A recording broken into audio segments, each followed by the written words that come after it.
Operating from the gun. Howell. Over the middle, he gets it to Gibson. And he'll get it down this time to the 17. They'll give him 4 yards there. And that's going to bring up a 3rd down. He's already proven to be a factor in the running game on this drive. Now he gets involved in the passing game. I think what we're seeing here is the modern version of workhorse in the NFL, being able to run it and catch it with equal proficiency. From the gun on 3rd down, Howell. And he's going to go down. They sack him back right around the 30. Credit the sack there to Harold Landry. Okay, I'm not sure you could actually draw a better pass rush than that one right there. Nowhere to go outside. He had to keep backing up and backing up and backing up. Eventually dropped for a huge loss.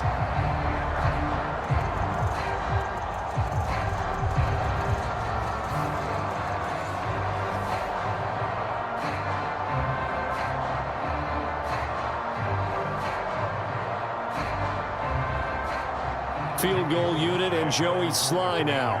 It'll be a 47-yard attempt from the left hash. Sly able to put this one through. And that will extend their lead even further.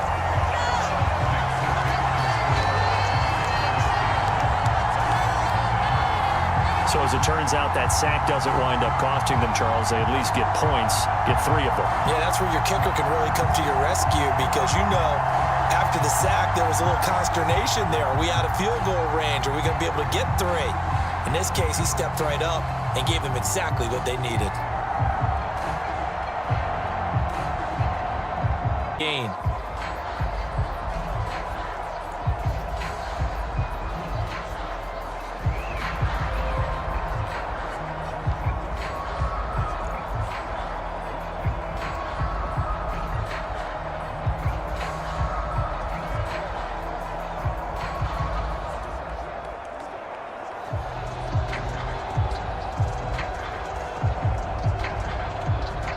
Second down and 8.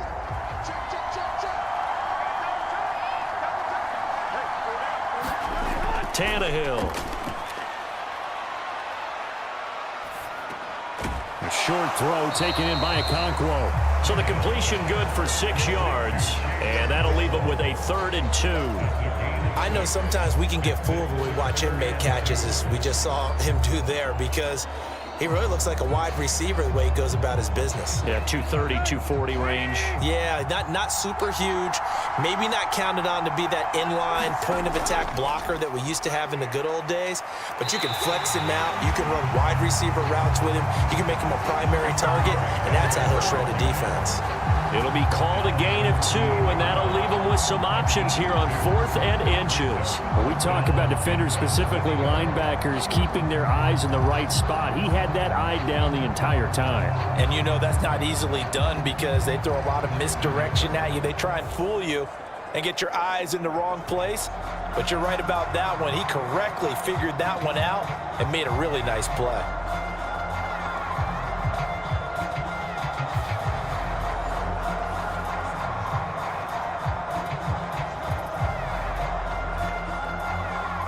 Here's Ryan Stonehouse now as he'll kick it away for the 2nd time. And this one will not be returnable as it sails out of bounds. The Commanders' offense set to take over. They've got a 7-0 lead in the football as well as they start out 1st and 10.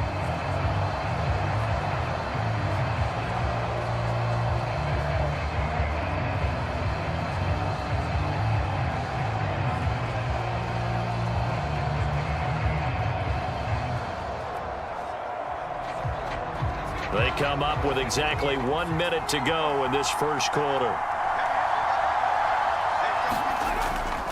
They'll start on the ground with Gibson.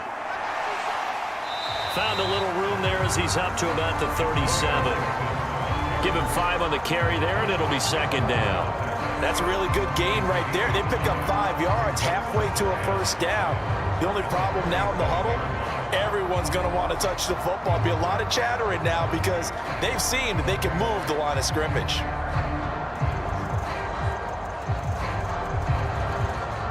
Final 30 seconds of this first quarter, and it's been a quarter dominated by the guys with the football.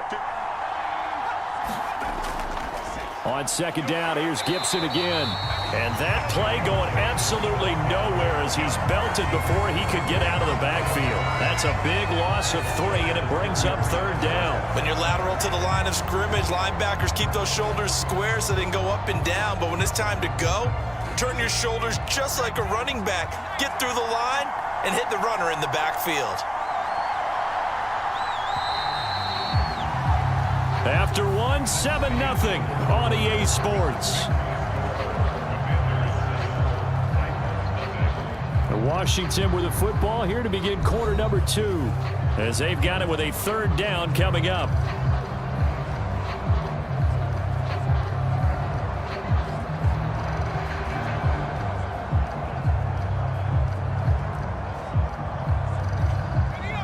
They'll come to the line here needing 9 yards to pick up the first. Howell throwing on third down here. He'll dump that off to Gibson, complete. That's going to bring up fourth down, only a gain of 2 there. We can make this one pretty simple. Locked up all of his progressions downfield, forced to get it to his running back. But how about the way they ran to the football and knocked him down to force a fourth down?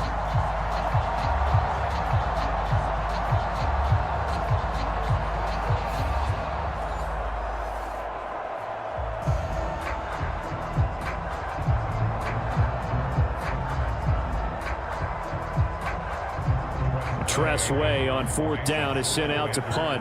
Kyle Phillips deep for Tennessee.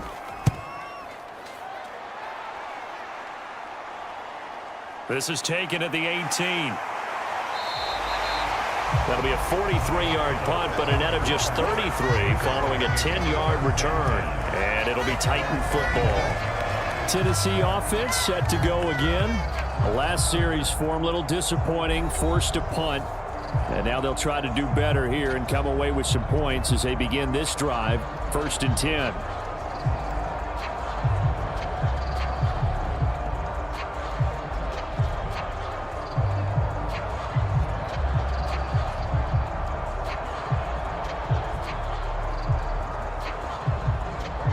Tannehill and the Titans come up now 1st and 10 at their own 27. They'll start this drive out on the ground. And he'll power ahead, but only for about 3 yards. Second down coming up. Look, all any running back wants is a little bit of room, a little bit of space in order to maneuver. But he also understands how difficult it is for his offensive line up front. So if they give him any space, he realizes his job to make more out of it than what they give him. Picks up 3 on that carry. Second down, they go again with Henry. And he went backwards. He'll be down at the 30. Now they're staring at a 3rd and 8. That last play, backwards a yard. We think, Brandon, I like the intensity this defense is showing right here in these first few drives. They're not just holding the line because they're doing their job, but they're doing more than that, aren't they? They're getting a nice push into the offensive backfield. And a great example right there for the loss on the tackle.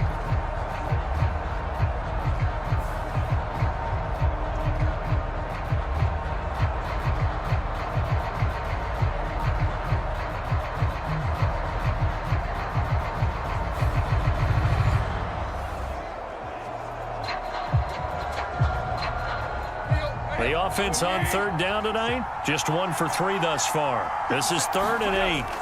Here's Tannehill. And that is incomplete. Well, based on what we've seen so far, I don't think you can even call this an off day anymore, partner, because this group we're watching, they are totally out of rhythm, trying to get their game plan up and running. That 0 on the scoreboard is glaring down at them with every incompletion. Here's Ryan Stonehouse now as he's on to punt for Tennessee.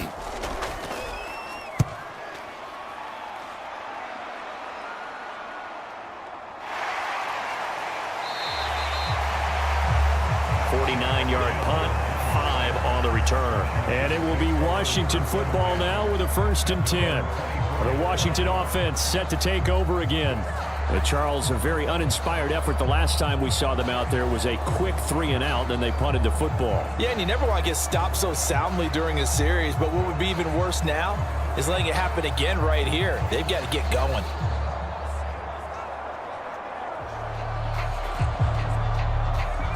First and 10 here for Howell and the Commanders at their own 24. They'll start this drive out on the ground.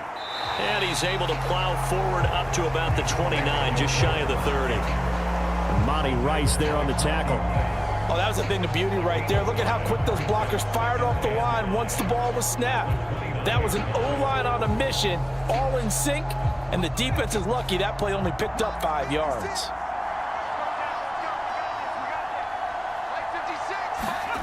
Now Howell. He completes this one to Terry McLaurin. And he'll be taken down, but not before they work it across midfield. 22 yards there, a first down. Had to put that ball in there with a little extra zip, and he put it right where it needed to be. Yeah, and that little extra pace that he had on the pass, that required a little extra concentration for him, didn't it? Ball can get on you pretty quick in that manner, and he handled it well and picked up the first down.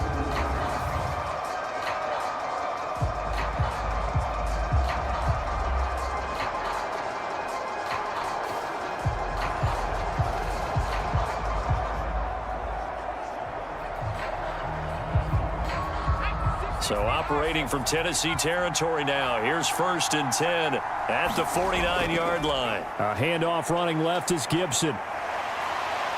And he'll go down inside the 45 before going out of bounds.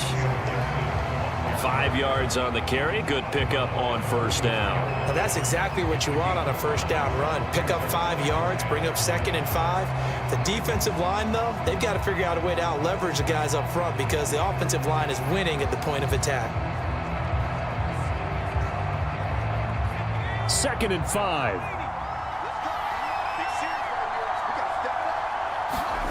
Here's Howell. Short throw there, caught by Thomas. And he's going to have another first down as the tackle's made at the Titans' 34-yard line. They picked up 5 yards last time. Now they double it and get 10 here. And the tight end is certainly a position built to move the chains because they can control space underneath. If they've got good hands, then, of course, they're a dynamic target. But one other thing is they're right in the sight lines of a quarterback on just about every play. And that makes it easier for the quarterback to pick him out and deliver. Straight ahead, Gibson. And he'll follow his blockers there all the way down to the 23-yard line. 51 yards rushing for him now as he's run it 11 times. I think they like this drive a little bit better there, partner. Running game helping out, picking up some of the slack. Because remember the last drive, they went 3 and out.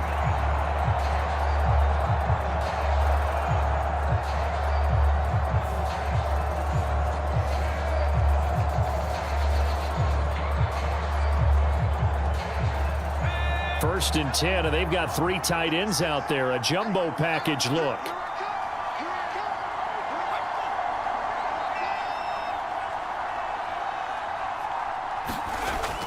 On first down, right back to Gibson. And he lost the football. It's picked up by the Titans.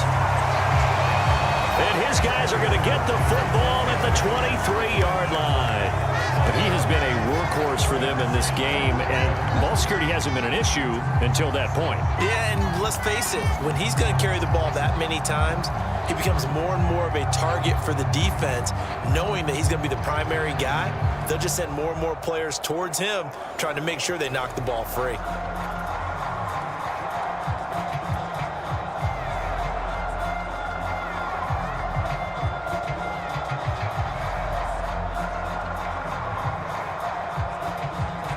And now before the ball changes hands, they're going to take a look at this just to make sure that they have it right. Now the question, was the knee in fact down before this ball comes loose? And is the video convincing enough to overturn it? A lot of factors here. Remember, you also need clear possession of the football afterwards. This is a tough one to overturn.